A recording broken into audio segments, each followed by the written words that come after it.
नमस्कार, स्वागत है आप सभी का कालचक्र में। मैं हूं विपनेश माथुर और मेरे साथ हैं प्रश्न कुंडली विशेषज्ञ पंडित सुरेश पांडे जी। पंडित जी, स्वागत है कालचक्र में। धन्यवाद। कलयुग में कष्टों की काट बनेगी हनुमान चालीसा। देखिए कालचक्र।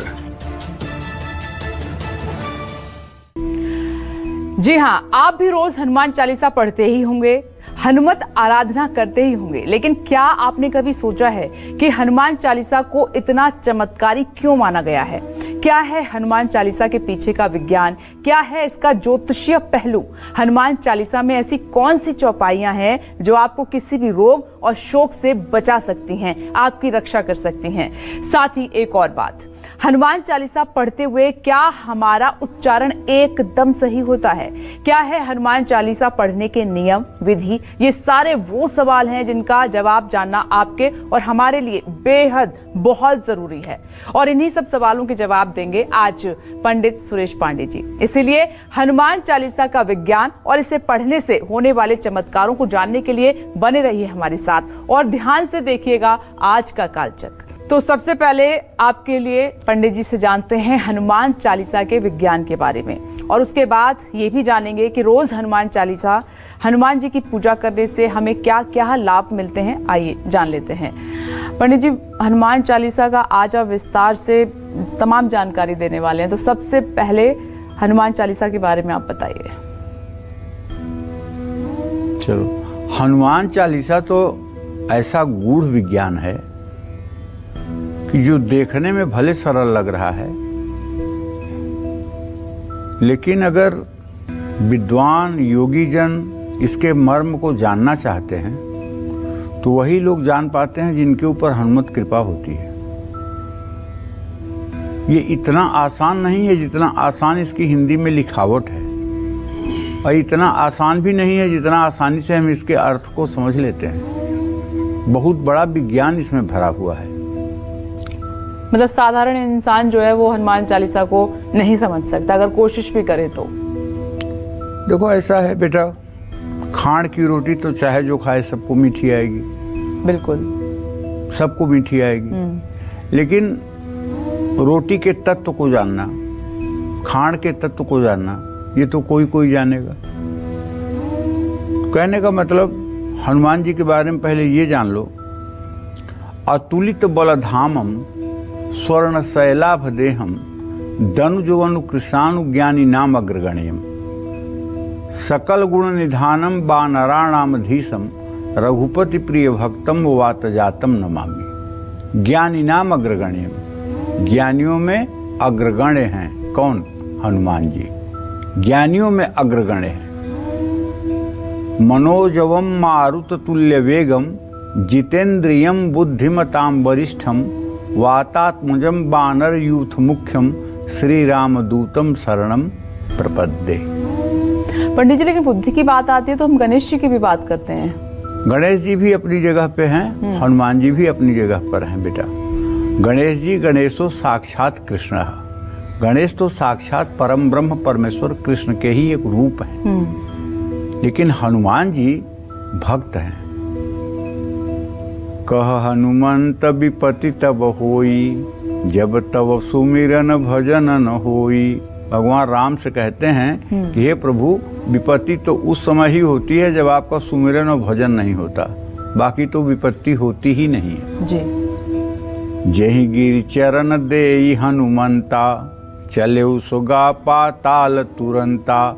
जिमि अमोघ रघुपति कर बाना, यही भांति चले हनुमाना। हनुमान जी कैसे हैं? जहगीर चरण दे हनुमंता, जिस पहाड़ पर पैर रख देते थे वो पताल में चला जाता था। गये सो पाताल तुरंता। जिमि अमोघ रघुपति कर बाना, तेही भांति चले हनुमाना। उनका वेग कितना है?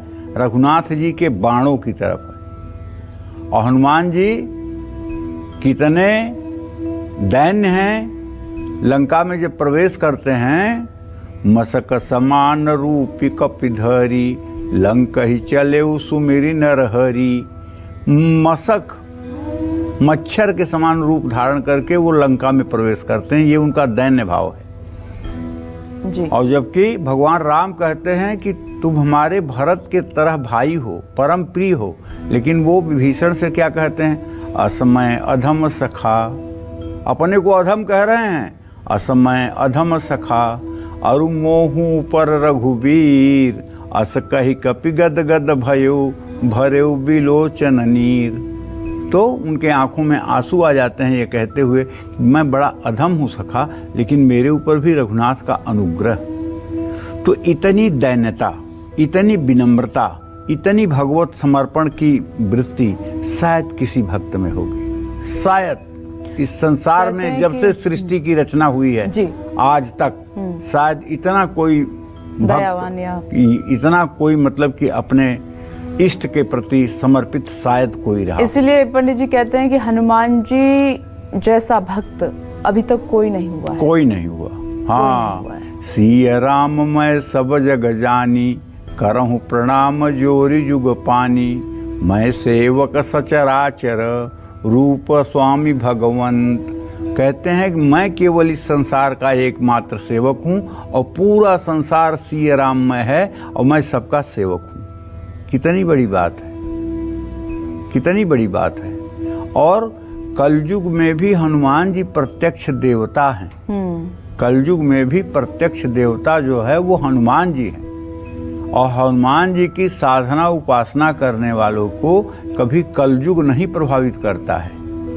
तो विषय पर आते हैं जी।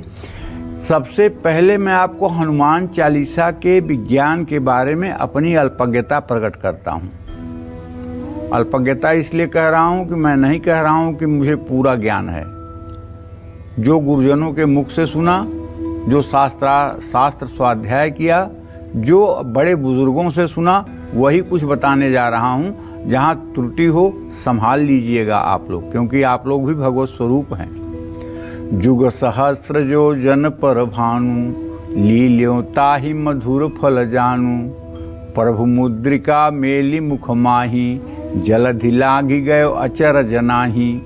इस दोहे का अर्थ है कि बजरंग बली ने एक युग और एक सहस्र योजन की दूरी पर मौजूद सूर्य को एक मीठा फल जान करके खा लिया था। बाल समय रवि भग छलियो, तब तीनहु लोक भयो अधियारो, ताहि सो त्रास बतावत हैं, कपि संकट मोचन नाम तिहारो। देवन आई करी बिनती, तब छाड़ी दियो रवि कष्ट निवारो, को नहीं जानत हैं जग में, कपि संकट मोचन नाम तिहारो। कहने का अर्थ ये है कि वैज्ञानिकों ने पृथ्वी से सूर्य की दूरी का जो आकलन कलयुग में किया है, उसके अनुसार गोस्वामी तुलसीदास जी ने बहुत पहले ही सूरज और धरती के मध्य की दूरी युग सहस्त्र योजन पर भानु, लील्यों ताहि मधुर फल जानू के माध्यम से बता दी थी। अब मैं आपको बताता हूं कि हनुमान जी की उपासना करने से क्या लाभ होता है। जो व्यक्ति नित्य हनुमान चालीसा का पाठ करता है, आध्यात्मिक बल बढ़ता है। ऐसा व्यक्ति हर रोग से लड़ पाता है। हर दिन हनुमान चालीसा का पाठ करने से मन और मस्तिष्क को ऊर्जा मिलती है। नासै रोग मिटै सब पीड़ा, जो सुमिरै हनुमत बलबीरा। मस्तिष्क को ऊर्जा मिलती है, ऊर्जा। हर रोज हनुमान चालीसा का पाठ करने से मन पर पड़े पुराने बुरे अनुभवों का भार कम हो जाता है, तनाव से मुक्ति मिल जाती है। हर रोज अगर दोनों समय हनुमान चालीसा का कोई पाठ करे तो उसके जीवन में और उसके आभा मंडल में निरंतर वृद्धि होती है। संकट से हनुमान छुड़ावें, मन क्रम वचन ध्यान जो लावें। सब पर राम तपस्वी राजा, तिनके काज सकल तुम साजा। तो मनोबल बढ़ाती है हनुमान चालीसा। हनुमान चालीसा अकारण भय और तनाव को मिटाती है। हनुमान चालीसा हर तरह के रोग को मिटाती है। हनुमान चालीसा हर तरह के संकट से रक्षा करती है। हनुमान चालीसा का किसी भी तरह का नजर दोष हो, उसमें हनुमान चालीसा पढ़ने का बहुत लाभ मिलता है। नकारात्मक सोच और नकारात्मक ऊर्जा को दूर करती है हनुमान चालीसा। ग्रहों के बुरे प्रभावों को कम करने में मदद करती है हनुमान चालीसा। हनुमान चालीसा मन, तन और परिवार के क्लेश को मिटा सकती है। हनुमान चालीसा बुरी संगत और बुराइयों से दूर रखने में मदद करती है। एक प्रयोग आपको हनुमान चालीसा का बताऊं, अपना आजमाया हुआ प्रयोग बताऊं आपको। अगर कोई आदमी बंधन में पड़ा हुआ है, बंधन मतलब उसका अपहरण हो गया है, या फिर वो किसी जेल में बंद है, या फिर उसको कहीं अनायास बंधन पड़ा हुआ है और आप नहीं जानते कि वो कहाँ है, ऐसे में अगर आप निष्ठापूर्वक किसी प्राण प्रतिष्ठित हनुमान मंदिर में जा करके और हनुमान जी को चोला चढ़ा करके उनका धूप दीप से पूजन करके और श्रद्धा पूर्वक व्रत करके 100 पाठ हनुमान चालीसा के करें और उसके बाद लड्डू और तुलसी के पत्ते का भोग लगाएं, हनुमान जी से प्रार्थना करें कि वो आपकी मनोकामना पूरी करें।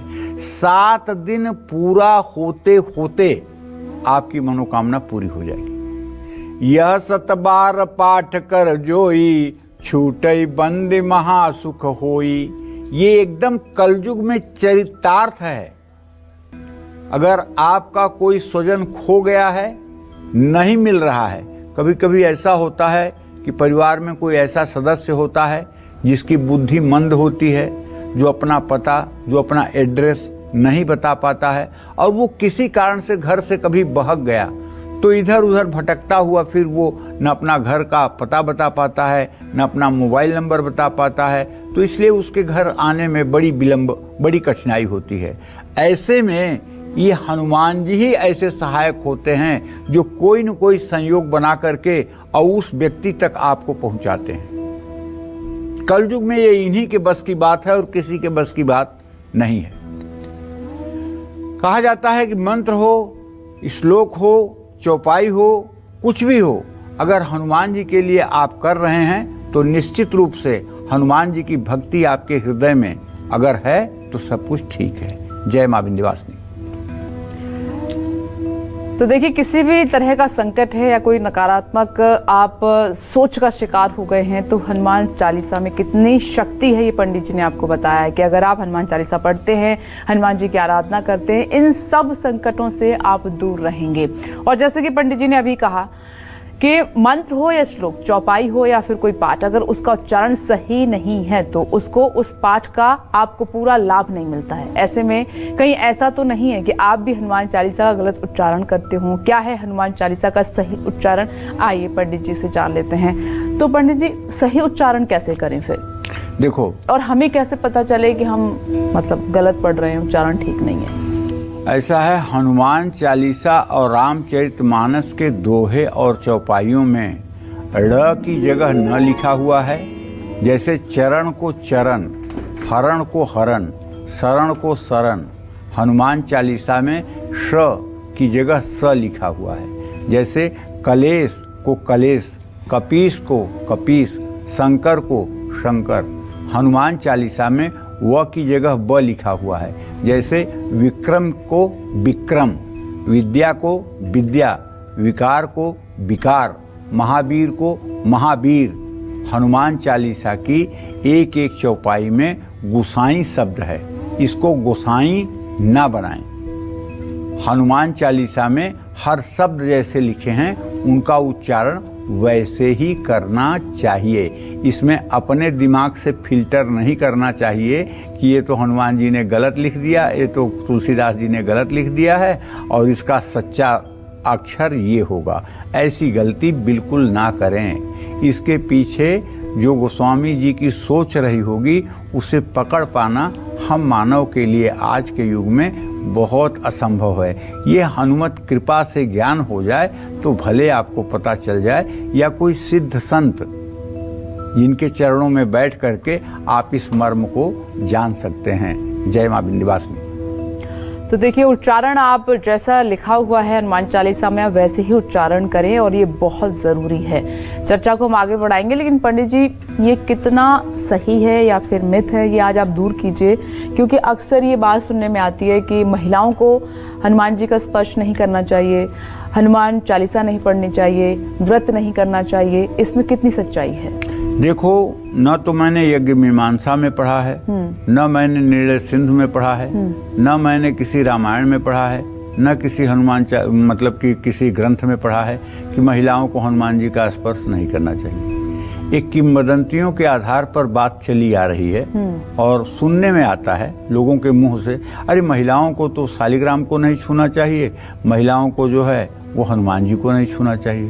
हो सकता है मेरी अल्पज्ञता हो, मैं वहां तक न पहुंच पाया हूं, लेकिन जहां तक मेरी बात है, महिला और पुरुष तो एक पोशाक है। महिला और पुरुष एक पोशाक है। सच बात यह है कि जो विपनेश तुम्हारे अंदर जीव अंश है वही हमारे अंदर जीव अंश है। ईश्वर अंश जीव अविनाशी, चेतन अमल सहज सुखराशि। जैसे 1000 घड़े रखे हों और सूर्य की प्रतिबिंब सभी घड़ों में एक समान पड़ता है, उससे सूर्य 1000 नहीं हो जाता, सूर्य एक ही है। उसी तरह से 750 अरब की आबादी जो पूरे विश्व की है, पूरे विश्व में एक ही परमात्मा जीव रूप में सबके शरीर में विराजमान है। हम भेद दृष्टि से देख करके अपने को पुरुष अपने को स्त्री मानते हैं। अगर सोने का हमने एक कुंडल बनवाया तो उसे कुंडल कहेंगे, लेकिन अगर उसी सोने को गला करके आपने अगर बाली बनवा ली तो उसको क्या कहेंगे? बाली ही कहेंगे ना जी। वास्तव में सोना तो वही है ना। तो जीव जिस शरीर में जाता है उस शरीर के अनुसार उसका नाम जरूर हो जाता है, लेकिन सच्ची बात यह है कि ईश्वर अंश जीव अविनाशी, चेतन अमल सहज सुखराशि। और व्याकरण में कहते हैं अलिंगे अस्मद युष्मदी, आत्मा का कोई लिंग नहीं होता है। आत्मा का कोई लिंग नहीं होता है, जीव का कोई लिंग नहीं होता है। ये केवल ढांचा मात्र है और ढांचा ये पोशाक है। आप स्त्री पोशाक हो, हम पुरुष पोशाक हैं, लेकिन इसके अंदर रहने वाला जो तत्व है वो जीव अंश है। स्थूल शरीर, कारण शरीर, सूक्ष्म शरीर, तीनों शरीरों के परे जो है जीवात्मा, वह परमात्म तत्व है और वो हमारा आपका एक ही है। किसी ने उसे जगा लिया है, किसी ने उसे सोए रखा है। जब भगवान की भक्ति होती है, जब भगवान का यश जिह्वाग्रे वर्तते नाम तुभ्यम, जिसके जिह्वा के अग्रभाग पर हर समय प्रभु का सिमरन चलता है वो जगा लेता है। जिसके जिह्वा के अग्रभाग पर प्रभु का नाम नहीं चलता है उसके प्रभु अंदर सोए रहते हैं। तो कहने का आशय ये है कि अगर आपने ये पूछा है कि महिलाएं पूजा पाठ कर सकती हैं कि नहीं, तो मैं इतना अपने मतलब दिमाग से कहता हूं, महिलाओं को हनुमान जी की प्राण प्रतिष्ठित मूर्ति पर सिंदूर और तेल का लेप नहीं करना चाहिए, लेकिन हनुमान चालीसा तो पढ़ना ही चाहिए। हनुमान जी के चित्र के सामने बैठ करके जो फोटो फ्रेम होता है उनके सामने बैठकर पूजा तो कर ही सकती हैं, उनको धूप दीप दिखा ही सकती हैं, उनकी आरती कर ही सकती हैं।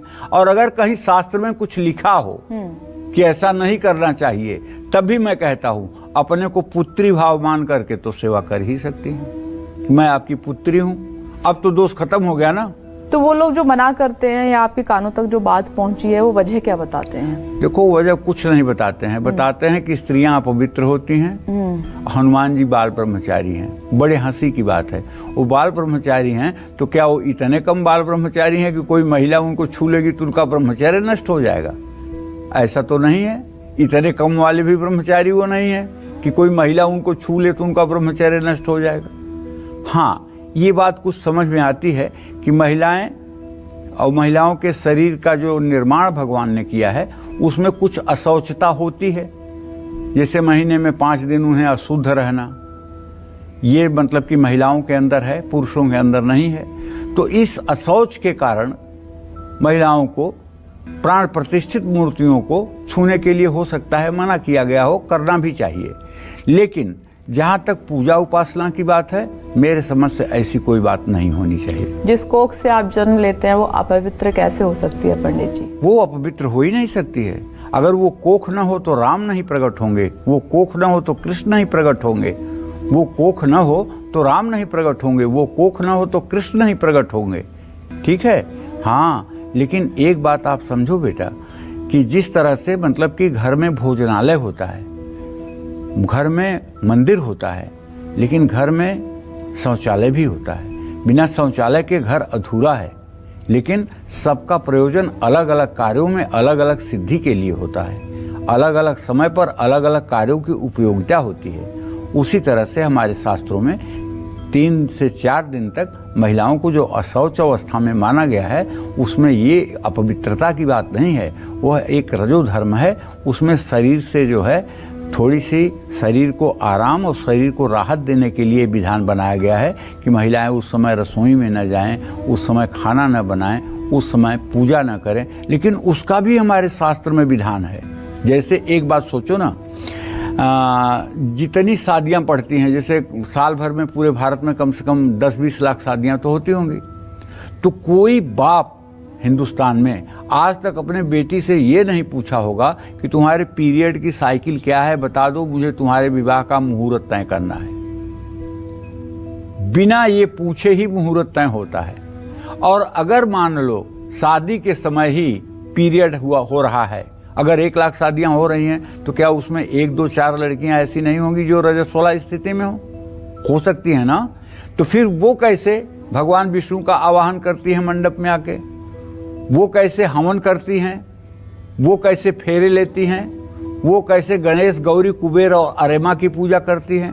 वो तो अशौच हैं, तो वो कैसे करती हैं? इसके लिए भी हमारे यहाँ निर्णय सिंधु में विधान है कि जो हमारे यहाँ कुशकंडिका होती है विवाह में, उसमें जो जया संज्ञक, प्रायश्चित संज्ञक हवन होती है, उस हवन के करने मात्र से और श्री सूक्तम के 16 मंत्रों से आहुति देने पर कन्याएं तत्काल रजो दोष के दोष से मुक्त हो जाती हैं और उस सब प्रकार की पूजा करने के योग्य हो जाती हैं। ये हमारे शास्त्र का कथन है, ये हमारा शास्त्र कहता है जी कि उन्हें तत्काल अशुद्धि से बाहर निकालने की सामर्थ्य हमारे इन मंत्रों में और अग्निदेव को हवन करने में हो जाता है। देखिए पंडित जी, आप हमेशा जब भी हम चर्चा करते हैं तो एक ज्योतिषीय पहलू आप समझाते हैं और एक वैज्ञानिक पहलू भी होता है। तो ये जो बात है वो सत्य है जो आप कहते आ रहे हैं, लेकिन विज्ञान में ऐसी कोई बात नहीं है। लोग इसको भी सोचते हैं, समझते हैं। तो हर चीज के 2 पहलू अब हो गए हैं, तो उस हिसाब से हम आगे बढ़ते हैं। चलिए अपनी चर्चा को आगे बढ़ाते हैं। हनुमान चालीसा का वैज्ञानिक पहलू तो आपने हमारे दर्शकों को पंडित जी खूब विस्तार से बता दिया है। चलिए अब जल्दी से जानते हैं कि दर्शकों को हनुमान चालीसा पढ़ने के लिए ज्योतिष लाभ भी कैसे मिलता है। पंडित जी बताएं। हनुमान चालीसा का पाठ करने से शनि ग्रह की शांति होती है। उलटी पुलटी कपिलंका जारी, कूदी परेऊ पुण्य सिंधु मझारी। शनि को रावण ने बांध दिया था अपने यहाँ लंका में, और कैसे बांधा था पता है? उल्टा करके बांधा था, पैर ऊपर सर नीचे। हनुमान जी ने जब लंका में आग लगाई तो लंका सोने की थी, जल नहीं रही थी। सोने में आग लगना इतनी आसान बात नहीं होती है। तो हनुमान जी ज्ञानी नाम अग्रगण्यम, ज्ञानियों में अग्रगण्य हैं। तो उन्होंने देखा कि शनिदेव बांधे गए हैं, तो आकर के उन्होंने शनिदेव का तुरंत बंधन खोला और शनिदेव का पीठ पकड़ करके और उनकी आंख जो है लंका की तरफ कर दी। अब जब लंका की तरफ आंख हुई और शनिदेव की दृष्टि लंका पर पड़ी तो लंका जल के राख हो गई। उलटी पुलटी कपिलंका जारी, कूदी पड़े हूँ पुण्य सिंधु मझारी। और स्वयं जाके समुद्र में कूद गए, क्योंकि उनको तो अपनी पूंछ भी बुझानी थी। तो कहने का आशय, शनिदेव प्रसन्न हो गए हनुमान जी के ऊपर। हनुमान जी से कहे, प्रभु मैं तो आपका बहुत ऋणी हूँ, आपने मुझे इस संकट से बचाया है। तो हनुमान जी ने कहा, ठीक है भाई, जो मेरे भक्त हों उन्हें परेशान मत करना।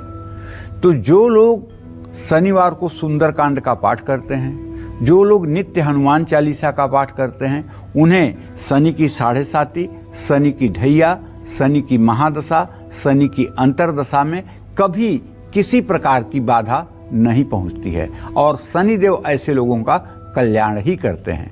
जहां भी हनुमान उपासना होगी, ऐसे व्यक्ति को शनिदेव अपने कोप से कभी शिकार नहीं बनाएंगे। ये बात एकदम पक्की मान लीजिए। शनि देव की कृपा पाने के लिए हर शनिवार को हनुमान चालीसा या सुंदरकांड का पाठ करना चाहिए। शनिवार को बूंदी का प्रसाद भोग लगाकर बांटना चाहिए। शनिवार की शाम को हनुमान जी को केवड़े का इत्र अर्पित करें। जिन लोगों की कुंडली में मंगलिक दोष है, उनको मंगल के बुरे प्रभावों को कम करने के लिए हनुमान चालीसा का 10 पाठ नित्य करना चाहिए। इससे मंगल का बल, साहस और ऊर्जा सभी जप करने वाले व्यक्तियों को मिलता है। मंगल ग्रह की कृपा पाने के लिए मंगलवार को जल्दी उठकर लाल रंग के कपड़े पहनकर घर का उत्तर पूर्व दिशा में बैठकर हनुमान चालीसा पढ़नी चाहिए और चमेली का तेल का दिया जलाना चाहिए और चमेली के तेल और सिंदूर से हनुमान जी की यदि प्रतिमा है तो उसका लेप करना चाहिए। ये सब विधान अगर नित्य नियम से किए जाएं और हर समय हनुमान जी का चित्त में स्मरण बना रहे तो मैं विश्वास के साथ कह सकता हूँ जीवन के कठिन से कठिन परिस्थिति में भी हनुमान जी आपके लिए चमत्कार साबित होंगे। इसमें कोई दो राय नहीं है, क्योंकि कलयुग में ये प्रत्यक्ष देवता हैं। और मैं तो ये मानता हूँ दिन भर में लाखों बार, आप विश्वास करिए इसमें अतिशयोक्ति नहीं है, लाखों बार हनुमान जी अपने भक्तों के लिए प्रकट होते हैं। एक सच्ची घटना आपको बता रहा हूं, विश्वास करिएगा कि एक 52 द्वादशी पर हमारे गांव के पास मेला लगता है। 52 द्वादशी पर एक आदमी परदेश से आया था, उसकी नई नई शादी हुई थी, अपनी बहू को, अपनी पत्नी को लेकर के मेला देखने गया था। मेले में उसकी पत्नी खो गई। अब वो अनाउंस करवाया रेडियो पर मेले के, लेकिन पत्नी नहीं मिली। वो निराश होकर के भागता आया मंदिर में राम जानकी के और प्रार्थना किया कि प्रभु मेरी पत्नी मिल जाए। तो वहाँ पर एक गांजा पीने वाला जो है वो पीपल के पेड़ के नीचे बैठा था। उसने कहा, है भैया क्या कह रहे हो? कहने, अरे भैया हमारी पत्नी खो गई है, वही भगवान जी से प्रार्थना कर रहा हूँ। कहने, कौन से भगवान जी से? कहने, राम जी से। कहने, राम जी अपनी भी लुगाई तो ढूंढ नहीं पाए और तुम्हारी लुगाई कहाँ से ढूंढेंगे? हनुमान जी ढूंढ सकते हैं। तो बोले तो मैं क्या करूं? कहें, जाओ 1 किलो लड्डू लेकर के आओ, हनुमान जी ढूंढ देंगे। अब वो देखो नशे में बैठा हुआ आदमी और इतने आत्मविश्वास से कह रहा है, और वो गए 1 किलो लड्डू लेकर आने। उनकी बातों पर पूरा विश्वास हो गया, मरता क्या न करता। और जब लड्डू लेकर के आ रहे हैं तो एक वृद्ध आदमी उनकी पत्नी को लेकर आ रहा है। भैया ये आपकी पत्नी है? हाँ हाँ यही मेरी पत्नी है, खो गई थी। ये हनुमान जी का चमत्कार। तो हनुमान जी अपने भक्तों की बातों को सही करने के लिए कभी वृद्ध बन के, कभी बालक बन के, कभी युवा बन के चमत्कार करते ही रहते हैं। आप विश्वास करिए, अगर हनुमान जी के प्रति आपके मन में समर्पण है तो मेरे कहने की कोई जरूरत नहीं, सैकड़ों चमत्कार आपके मन में इस समय चल रहे होंगे। हाँ यार पंडित जी सही कह रहे हैं, इस समय पर मुझे ये मतलब कि चमत्कार हुआ था, इस समय ऐसा मेरे साथ हुआ था, इसमें ऐसा मेरे साथ मदद हुई थी। आपको लगेगा कि हाँ पंडित जी एकदम 100% सच कह रहे हैं, ऐसा होता है। जब आप उनका स्मरण करेंगे, जब उनकी शरणागति में आप रहेंगे। और हनुमान जी कहते हैं कि कर्म करना चाहिए। एक आदमी बैलगाड़ी से जा रहा था और उसकी बैलगाड़ी एक पानी की नाली थी, उसी में जाके बैलगाड़ी के दोनों चक्के अटक गए और फिर बैल उनको खींच नहीं पा रहे थे। अब वो वहीं बैठकर जेब में से हनुमान चालीसा की किताब निकालकर और लगा हनुमान चालीसा पढ़ने। कम से कम 20 बार हनुमान चालीसा पढ़ा। आधे घंटे हो गए, एक वृद्ध के रूप में हनुमान जी आए। बोले, भैया तुम्हारी गाड़ी इतनी देर से फंसी हुई है, तुम निकाल क्यों नहीं रहे हो? बोले, आपको क्या लगता है मैं नहीं निकाल रहा हूँ? कहें, कहाँ प्रयास कर रहे हो भैया? कहें, आप देख नहीं रहे मैं हनुमान चालीसा पढ़ रहा हूँ। कहें, हनुमान जी ने कोई चमत्कार तो नहीं किया था। हनुमान जी ने अगर लंका पार करना था तो समुद्र पार करके गए थे, लंका जलाना था तो इस मकान से उस मकान पे कूदे थे। तो तुम कुछ कर्म भी तो करो। कहें, क्या कर्म करूँ? कहें, आप उतरो, एक चक्का में आप हाथ लगाओ, एक चक्का में मैं हाथ लगाऊं, पार हो जाएगा। तो जब वो उतरा, एक चक्के में वो हाथ लगाया, एक चक्के में हाथ वो वृद्ध रूपी हनुमान जी ने लगाया और बैलों को थोड़ा सा पुचकारा तो गाड़ी पार हो गई। तो हनुमान जी अपने भक्तों को फंसा देख करके ऐसा भी करने आते हैं। इसमें अतिशयोक्ति मत मानिए। कलयुग के ये प्रत्यक्ष देवता हैं। अगर इनकी अनुपस्थिति हो जाए ना तो कलयुग पूरे दुनिया को त्राहि त्राहि करा देगा। तो मैं तो ये कहूँगा अपने समस्त दर्शकों से और देशवासियों से कि अपने बच्चों को और कुछ आप दीजिए, धन दौलत या न दीजिए, लेकिन उन्हें बचपन में एक तो गायत्री मंत्र बोलना सिखाइए और दूसरे हनुमान चालीसा का पाठ करना सिखाइए। अगर ये 2 काम आपने करा दिया तो समझ लीजिए कि आपने बहुत बड़ा यज्ञ कर लिया। अगर आपका बच्चा पूरा हनुमान चालीसा मुँह ज़बानी बोलने लगे और आपके बच्चे को गायत्री मंत्र शुद्धता से याद हो जाए तो आप विश्वास करिए, उसको इस दुनिया में सफल होने से दुनिया की कोई ताकत नहीं रोक पाएगी। एक दिन वो सूरज की तरह चमकेगा और उसकी रोशनी में पूरा जग कृतकृत्य हो जाएगा। बस आजकल क्या है कि हम माता पिता ही भागवती का आचरण नहीं कर रहे हैं, जिससे बच्चों को कोई संदेश नहीं जा रहा है और बच्चे सब कुछ हम ही को देख करके सीखते हैं। जिस तरह से हमारी पूजा पाठ में आसक्ति होगी, जिस तरह से हमारा पूजा पाठ के प्रति समर्पण होगा, उसका पूरा असर बच्चों के ऊपर पड़ेगा, इसमें कोई 2 राय नहीं है। जय मां विंध्यवासिनी।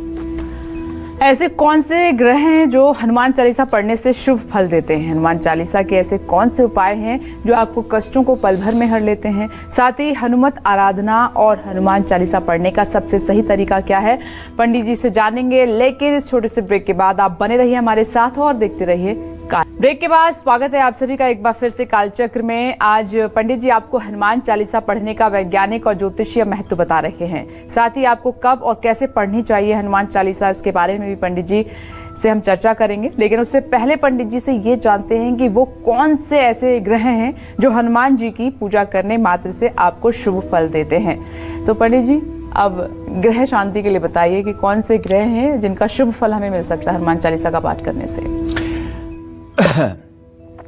हनुमान चालीसा से 9 ग्रहों की बात मैं क्या कहूँ, सारे दुनिया के जितने देवी देवता हैं सब प्रसन्न हो सकते हैं। सूर्य ग्रह की कृपा पाने के लिए हनुमान जी को हर मंगलवार गुड़हल के फूलों की माला चढ़ानी चाहिए। हर रोज उगते हुए सूर्य को देखते हुए हनुमान चालीसा का पाठ करना चाहिए। इसके बाद तांबे के लोटे से सूर्य को अर्घ्य देना चाहिए। ओम ब्रह्म स्वरूपिणे सूर्य नारायणाय नमः। राहु की पीड़ा से मुक्ति पाने के लिए रोज हनुमान चालीसा का पाठ करें। किसी भी हनुमान मंदिर में जौ और तेल का दान करें। कमजोर शुक्र के कारण अगर आपको धन, समृद्धि या विलासितापूर्ण जीवन जीने की इच्छा है और पूरी नहीं हो पा रही है, तो हर रोज रात में सोने से पहले हनुमान जी के सामने सरसों के तेल का दिया जलाकर हनुमान चालीसा का पाठ आपको करना चाहिए। जय मां विंध्यवासिनी। अब जल्दी से हनुमान चालीसा के वो चमत्कारी उपाय जानते हैं जो हमारे कष्टों को दूर करने की ताकत रखते हैं। तो पंडित जी वो कौन से हैं चमत्कारी उपाय? देखो, ये शरीर प्रारब्ध के वशीभूत है और विधाता ने जो छठी रात के अंत में लिख दिया है उसे हमें कम बेसी भोगना पड़ता है। ये पूर्व जन्म का प्रारब्ध है। अनजान में की गई भूल की वजह से आप अगर कानूनी मामलों में, मुश्किलों में फंस गए हैं, तो हनुमान चालीसा का 100 बार अगर आप पाठ करें तो निश्चित रूप से 7 दिन ये पाठ करने के बाद आपको राहत मिल जाएगी। अगर आप निरपराध हैं तो आपको सफलता मिल जाएगी। अगर आपको गलत तरह से टारगेट किया गया है तो भी आपको सफलता मिल जाएगी। अगर आपके खिलाफ षड्यंत्र किया गया है तो भी आपको सफलता मिल जाएगी। और किसी ने पूर्वाग्रह से ग्रसित होकर के आपसे शत्रुता निकालने के लिए आपको अनायास फंसाया है, तब भी हनुमान जी आपके साथ न्याय करेंगे।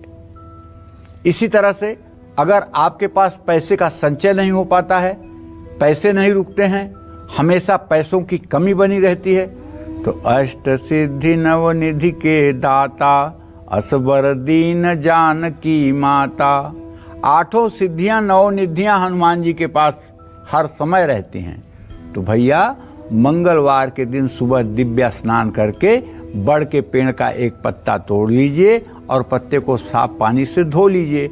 अब इस पत्ते को कुछ देर हनुमान जी की प्रतिमा के सामने रखिए, उस पर लिखिए ओम हं हनुमतये नमः। अष्टगंध की स्याही बना लीजिए, चमेली के कलम से लिख दीजिए या उस पे लिख दीजिए श्री राम, और इस पत्ते को आप अपने धन रखने के स्थान में स्थापित कर लीजिए। हनुमान चालीसा का जप करते हुए इस पत्ते को अपने पर्स में भी रख सकते हैं। जब ये पत्ता पूरी तरह से सूख जाए तो इस पत्ते को नदी में प्रवाहित कर दें। ये उपाय दोहराते रहें, घर में सुख शांति बनी रहेगी। इसके लिए हर मंगलवार और शनिवार को हनुमान मंदिर जाकर गुड़ और काले भीगे हुए चने का भोग लगाएं। घर में सुबह शाम हनुमान चालीसा का पाठ करें। पाठ करने के पहले और बाद में आधे घंटे तक किसी से बात न करें। 21 दिनों तक ऐसा करने से हनुमान जी की कृपा आप पर सदैव बनी रहेगी। जय मां विंध्यवासिनी। धन ऐश्वर्य पाने के लिए और कर्ज से मुक्ति और परिवार से कलेश मिटाने के लिए हनुमान चालीसा से हम कौन से उपाय कर सकते हैं, आइए जानते हैं। पंडित जी बताइए, कैसे इन प्रॉब्लम से छुटकारा मिल सकता है, क्या है वो उपाय? देखो, धन सुख समृद्धि और ऐश्वर्य की प्राप्ति के लिए मंगलवार को हनुमान मंदिर में हनुमान चालीसा की आप 11 किताबें ले जाइए और बिना अहंकार के कि मैं देता हूँ, ये बात नहीं आना चाहिए। दैन्य भाव से मैं किसी लायक नहीं हूँ, मैं प्रभु की इतनी ही सेवा कर पा रहा हूँ। और 11 पुस्तकें हनुमान जी के मंदिर में किसी ऐसे पवित्र स्थान पर रख दीजिए जहाँ दर्शनार्थी जब जाएं तो एक किताब उठा करके हनुमान चालीसा का 2 मिनट पाठ कर लें और फिर उसके बाद वही किताब रख करके चले जाएंगे। अगर आपने ऐसा कर दिया तो आप पक्का मानिए, आपने समझ लीजिए 100 गायों का दान कर दिया। और जितने लोग आपकी रखी हुई किताबों से पाठ करेंगे उसमें कुछ पुण्य का अंश आपको भी मिलेगा। आपके भी दुर्भाग्य जलेंगे, इसमें कोई दो राय नहीं।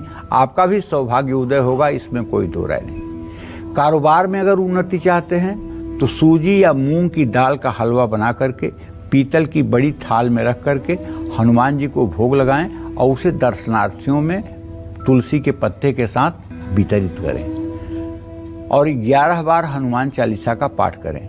अगर परिवार में कलेश है, वो हर मंगलवार और शनिवार को हनुमान मंदिर में 11 उड़द की दाल के दाने, सिंदूर और चमेली का तेल, फूल और प्रसाद चढ़ाकर सुंदरकांड और हनुमान चालीसा का पाठ करें। आप बेरोजगार हैं, आपकी नौकरी या कारोबार पर संकट आ रहा है तो मंगलवार के दिन सुंदरकांड का पाठ करना शुरू कर दीजिए। अच्छा, एक बात बताऊं, अनुभव की बात बता रहा हूं। अगर कोई व्यक्ति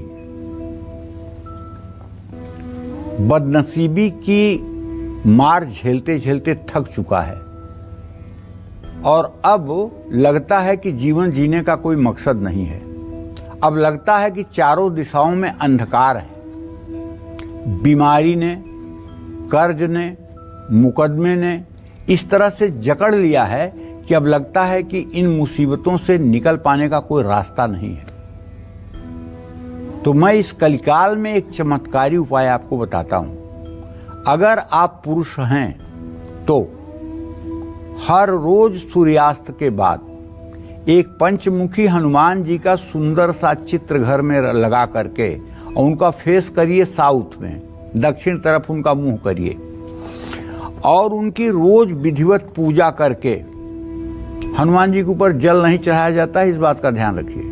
हनुमान जी के केवल चरणों पर जल डाला जाता है, हनुमान जी के शरीर पर जल नहीं डाला जाता है, इस बात का ध्यान रखिए। तो खूब विधि से पूजा करके अगर 100 दिन लगातार ब्रह्मचर्य रह करके और आप हनुमान जी के सुंदरकांड का 100 दिन पाठ कर लें तो मैं दावे के साथ कह सकता हूं, आपका हिमालय की तरह भी अगर दुर्भाग्य होगा तो वो भी जल करके राख हो जाएगा। माने पाप का समूह चाहे जितना बड़ा होगा, लेकिन 100 दिन सुंदरकांड का पाठ करने के बाद आपको राहत मिल जाएगी। हर मंगलवार को हनुमान चालीसा का पाठ करते रहिए। अगर कर्ज से मुक्त होना चाहते हैं तो बुधवार और रविवार को कभी भी पैसे वापस किसी को न करें। पैसा अगर उधारी का वापस करना है तो मंगलवार को चुकाने की कोशिश करिए, इससे कर्जा जल्दी उतरेगा। अपने घर में 9 बत्तियों वाला सरसों के तेल का बड़ा सा दीपक बना लीजिए, उसमें 2 लौंग डाल दीजिए और दीपक जलाकर तब हनुमान चालीसा का पाठ करिए। शरीर में किसी भी तरह की अगर पीड़ा है तो हनुमान चालीसा के साथ हनुमान बाहुक का पाठ करिए। कुछ लोग ऐसे हैं जिनके शरीर में बैठने के स्थान पर फोड़े होने लगते हैं। 1 फोड़ा हुआ, 2 फोड़ा हुआ, 3 फोड़ा हुआ, 4 फोड़ा हुआ, ऐसे 7 फोड़ा, 10 फोड़ा होते हैं और बहुत कष्ट पाते हैं ऐसे लोग। मतलब उन्हें पेट के बल सोना पड़ता है। या शरीर में एक्जिमा हो गया, अपरस हो गया, उससे पानी निकलता है, मवाद निकलती है। ये सब ऐसे रोग हैं जो पूर्व जन्म के प्रारब्ध के द्वारा होते हैं। इन संकटों से बचाने के लिए आपके लिए हनुमान जी बहुत सहायक हैं। अगर आप हनुमान बाहुक का सुबह शाम पाठ करना शुरू कर दें तो मैं विश्वास के साथ कह सकता हूं, चर्म रोग से संबंधित जितने भी रोग हैं 6 महीने से 1 साल के अंदर वो आपके जीवन में राहत दे देंगे, इसमें कोई दो राय नहीं। लेकिन हनुमान जी के प्रति आपके मन में पूर्ण रूपेण समर्पण होना चाहिए। आज का आदमी ऐसा है, मुझे नहीं कहना चाहिए ये बात, लेकिन कह रहा हूं कि अगर एक नारियल ले जाके भगवान जी को चढ़ाया और उसका काम नहीं हुआ तो उसके मन में अश्रद्धा आ गई। कह रहे भगवान जी तो सुनते नहीं, भगवान जी की पूजा पाठ बेकार है। बच्चे अपने माँ बाप को कहते हैं आप तो जिंदगी भर से पूजा पाठ कर रहे हो, क्या हो गया आपकी जिंदगी में, क्या हुआ आपकी जिंदगी में, पूरी जिंदगी से तो आप दुख भोग रहे हो। अरे भगवान कोई व्यापार के केंद्र नहीं है कि जहां हम पैसे देंगे और टोकन पाएंगे। भगवान वो शक्ति है, ईश्वर वो शक्ति है जो हमें हर सुख दुख से लड़ने की ताकत देता है। भगवान धैर्य के रूप में हमारे शरीर में विराजमान होकर के हमें परिस्थितियों का सामना करने की सामर्थ्य देते हैं। और हर समय भगवान से कुछ मांगते समय एक बात जरूर जोड़ देना चाहिए कि प्रभु मैं तो अल्पज्ञ हूं, मैं ये मांग रहा हूं, लेकिन आप ज्यादा हमसे मतलब कि जानकार हैं मेरे हित के बारे में। जो मेरे हित में हो वही करिएगा। अगर ये मेरे हित में हो तो कर दीजिएगा, न हित में हो तो मत करिएगा। इतनी छूट हर समय भगवान को दीजिएगा। नहीं तो कभी कभी ऐसा होता है कि भस्मासुर ने जबरदस्ती वर मांग लिया शिव जी से कि मैं जिसके ऊपर हाथ रखूं वो जल जाए। पहले उसने शिव जी को ही हाथ रखना चाहा, शिव जी को ही दौड़ा लिया। मोहिनी रूप धारण करके, पार्वती का रूप धारण करके भगवान विष्णु आ गए। उन्होंने उसे ही नचा दिया, वो अपने से ही अपना ही हाथ रख के अपने सर पे जल के मर गया। तो कहने का मतलब है कि अगर हम गलत डिमांड भगवान से करते हैं तो वो गलत डिमांड भी हमारे लिए पतन का कारण हो जाती है। इसलिए भगवान को एक छूट देना चाहिए कि हे प्रभु मेरी डिमांड ये है, मेरी मांग ये है, लेकिन प्रभु आप सर्वज्ञ हैं, मेरे हित के बारे में आपसे ज्यादा भला कौन जानता होगा। अगर मेरे लिए ये ठीक हो तो कर दीजिएगा, ना ठीक हो तो मत करिएगा। मैं दोनों में प्रसन्न हूं, दोनों में आपका भक्त हूं, दोनों में आपको समर्पित हूं, ऐसा जरूर रखिएगा। ये नहीं कि आपने कुछ किया। अब आजकल लोग फोन करते हैं, पंडित जी आपने कहा था कि 40 दिन जो है श्री सूक्तम का पाठ कर लीजिए तो नौकरी लग जाएगी, आज 41 दिन हो गया। अरे भाई, धर्म कोई दारू थोड़ी है कि पीते ही पैर लड़खड़ाने लगेंगे। ये देसी घी की तरह है, एक दिन में 1 लीटर देसी घी पी लेने से कोई पहलवान नहीं हो जाता। इसको 2 चम्मच रोज अगर साल भर खाओगे तो तंदुरुस्त हो जाओगे। धर्म पर विश्वास करो, इसको सतत करते रहो। जितना आपका समर्पण होगा, जितनी आपकी श्रद्धा होगी, उसी के अनुसार आपको फल मिलेगा। इसमें निराश होने की कहां बात है। जय मां विंध्यवासिनी। ऐसा कहा जाता है कि हनुमान जी की पूजा करते हुए विशेष नियमों का पालन करना चाहिए। वो नियम कौन से हैं, आइए जान लेते हैं। तो पंडित जी बताएं। देखिए भाई, मैं तो ये कहूँगा कि जो जैसा रहता है उसी के अनुकूल अगर आप व्यवहार करें तो निश्चित रूप से आपको उस व्यक्ति का सानिध्य जल्दी प्राप्त होता है। हनुमान जी की पूजा में ब्रह्मचर्य का पालन करना अनिवार्य है। हनुमान जी की पूजा में बनाया हुआ प्रसाद शुद्ध घी का होना चाहिए। हनुमान जी को सिंदूर लगाने के लिए सिर्फ तिल या चमेली के ही तेल का प्रयोग करना चाहिए। हनुमान जी को केसर या हल्दी मिलाकर ही लाल चंदन लगाना चाहिए। सुबह हनुमान जी को गुड़ नारियल का भोग लगाना चाहिए। दोपहर को हनुमान जी को गुड़, घी और गेहूं के आटे चूरमे का भोग लगाना चाहिए। रात के समय हनुमान जी को प्रसाद में फल का भोग लगाना चाहिए। और ध्यान रखिएगा, हर प्रसाद के साथ अगर तुलसी का पत्ता नहीं होगा तो पूरे दुनिया का प्रसाद आप चढ़ा दीजिए, वो संतुष्ट नहीं होंगे। हाँ, 2 तुलसी का पत्ता हो जाएगा तो एकदम प्रसन्न। हनुमान जी की उपासना में सिर्फ रुद्राक्ष या मूंगे की माला का ही प्रयोग आप कर सकते हैं। जय मां विंध्यवासिनी। और अब जानते हैं कि हनुमान जी की कैसी तस्वीर घर में कहाँ लगाने से बुद्धि और विद्या का विकास होता है, साथ ही रोग और शोक भी दूर हो जाते हैं। तो कौन सा कोना है वो घर का, पंडित जी, या दीवार? हनुमान जी का चित्र हमेशा घर में दक्षिण दिशा की ओर देखते हुए लगाना चाहिए। ऐसा क्यों? जब दक्षिण दिशा में हनुमान जी का मुंह होता है ना, तो ये हो जाते हैं संकट मोचन। आप बनारस में देख लीजिए संकट मोचन मंदिर को, साउथ फेसिंग चित्र है। नैमिषारण्य में देख लीजिए, स्वयंभू हनुमान जी हैं, वहाँ बहुत बड़ी प्रतिमा है पहाड़ में, साउथ फेसिंग चेहरा है। हनुमान जी का जहाँ संकट मोचन नाम होगा वहाँ उनका मुंह दक्षिण तरफ होगा। ऐसा क्यों? क्योंकि जब लंका के लिए हनुमान जी ने प्रस्थान किया था तो उस समय उनका मुंह दक्षिण दिशा में था। हाँ, जामवंत के बचन सुहाए, सुने हनुमंत हृदय तिभाए, तब लग मुँह पर क्यों तुम भाई, सही दुकंद मूल फल खाई, जब लग या मुँह सीत ही देखी, हुई है काज मुँह हरस विषेखी, अस कहनाई सबन कर माता, हृदय चले ही अधर रघुनाथा, सिंधु तीर एक भूधर सुधर, कौतुक कूद चढ़े ताऊ पर, बार बार रघुवीर सम्हारी, तर के पवन तनय बल भारी, जय गिर चरण देई हनुमंता, चले सुगा पाताल तुरंता, जिम्य मोघ रघुपत कर बाना, यही भात चले हनुमाना, जलनिधि रघुपत दूत विचारी, तय मैना कहो श्रमहारी, हनुमान तहि परसा कर पुन कीन प्रणाम, राम काज कीन है बिना मोहि कहाँ विश्राम। ये चित्र बैठी हुई मुद्रा में लाल रंग का होना चाहिए। दक्षिण दिशा की ओर मुंह करके हनुमान जी का चित्र शुभ है, क्योंकि हनुमान जी ने अपना प्रभाव सबसे ज़्यादा इसी दिशा में दिखाया है। हनुमान जी बाल ब्रह्मचारी हैं, ऐसे में अपने शयन कक्ष में इनकी प्रतिमा ना रखें, बिल्कुल नहीं रखना चाहिए बेडरूम में, घर में न। और हाँ, पूजा स्थान में कभी दंपत्ति को सोना नहीं चाहिए। अगर कोई गृहस्थ की जीवन में है कोई पति पत्नी और मंदिर के कमरे में सो रहे हैं तो इस भागवतिक अपराध से बचें। वहाँ ऐसा कोई कार्य नहीं होना चाहिए जो मतलब कि शास्त्र विरुद्ध हो। नकारात्मक ऊर्जा अगर बहुत ज़्यादा है तो हनुमान जी की शक्ति प्रदर्शन की मुद्रा का चित्र लगाएं। घर के मुख्य द्वार के ऊपर पंचमुखी हनुमान जी का चित्र लगाने से घर में नकारात्मक ऊर्जा का प्रवेश नहीं हो पाती है। मकान में गलत दिशा में जल स्रोत है, शत्रु बाधा है, बीमारी है, मनमुटाव है, तो इस दोष को भी दूर करने के लिए पंचमुखी हनुमान का चित्र चमत्कारी साबित होता है। जय मां विंध्यवासिनी। सफलता चाहते हैं तो घर में हनुमान जी की कैसी तस्वीर होनी चाहिए, साहस की कमी को हनुमान जी कैसे दूर कर सकते हैं, साथ ही मुश्किल से मुश्किल लक्ष्य को आसान बनाने के लिए कैसे करनी चाहिए आपको हनुमान जी की पूजा, पंडित जी बताएंगे इस छोटे से ब्रेक के बाद। आप बने रहिए हमारे साथ और देखते रहिए कालचक्र।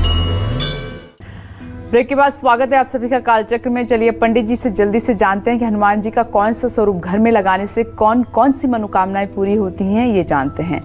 पंडित जी बताइए। हनुमान जी का ड्राइंग रूम में जो चित्र लगाएं आप, वो पर्वत उठाते हुए।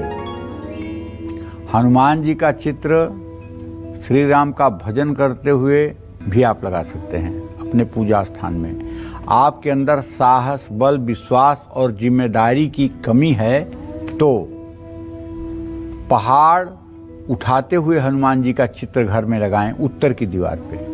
परिवार में कलेश रहता है तो हनुमान जी का ऐसा चित्र लगाएं जिसमें वो राम भक्ति करते हुए नजर आ रहे हों। कोई मुश्किल लक्ष्य को प्राप्त करने के लिए उड़ते हुए हनुमान जी का चित्र अपने घर में लगाएं।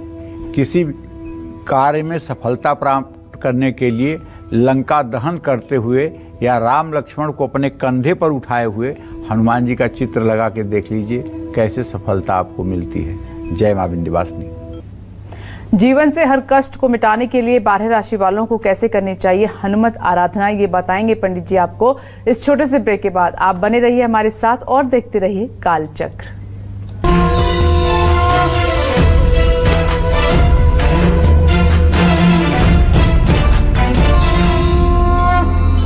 वाले कैसे करें हनुमत आराधना, आइए पंडित जी से जान लेते हैं। पंडित जी, अब राशि अनुसार बताइए। देखिए, मेष राशि के जातकों को एक मुखी हनुमंत कवच का पाठ करना चाहिए और हनुमान जी को बूंदी का प्रसाद चढ़ाना चाहिए। नाभ्यासिदंतरिक्षवंशी शृणौ द्यौषमवर्ततः पदभ्याम भूमिर्दिशः स्रोता तथा लोकान अकल्पयन्। वृषभ राशि वाले रामचरितमानस के सुंदरकांड का पाठ करें और हनुमान जी की प्रतिमा के सामने मीठी पूड़ियाँ बना करके भोग लगाएं। मिथुन राशि के जातक रामचरितमानस के अरण्यकांड का पाठ करें और हनुमान जी को भोग प्रसाद के बाद एक सुंदर सा पान का पत्ता अर्पित करें। कर्क राशि के जातक पंचमुखी हनुमंत कवच का पाठ करें और हनुमान जी को यथासंभव भोग प्रसाद फल अर्पित करें। सिंह राशि के जातक रामचरितमानस के बालकांड का पाठ करें और हनुमान जी को गुड़ की रोटी का भोग लगाएं। कन्या राशि के जातक रामचरितमानस के लंका कांड का पाठ करें और हनुमान जी की प्रतिमा के सामने घी के 6 दिए जलाएं। तुला राशि के जातक रामचरितमानस के बालकांड का पाठ करें। वृश्चिक राशि के जातक हनुमानाष्टक का पाठ करें। हनुमान जी को गुड़ वाले चावल बनाकर भोग लगाएं। धनु राशि के जातक रामचरितमानस के अयोध्या कांड का पाठ करें।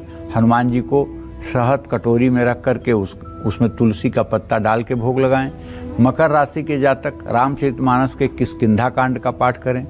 कुंभ राशि वाले रामचरितमानस के उत्तरकांड का पाठ करें और हनुमान जी को मीठी रोटी बनाकर भोग लगाएं। मीन राशि वाले हनुमान बाहुक का पाठ करें, इससे कल्याण होगा। जय मां विंध्यवासिनी।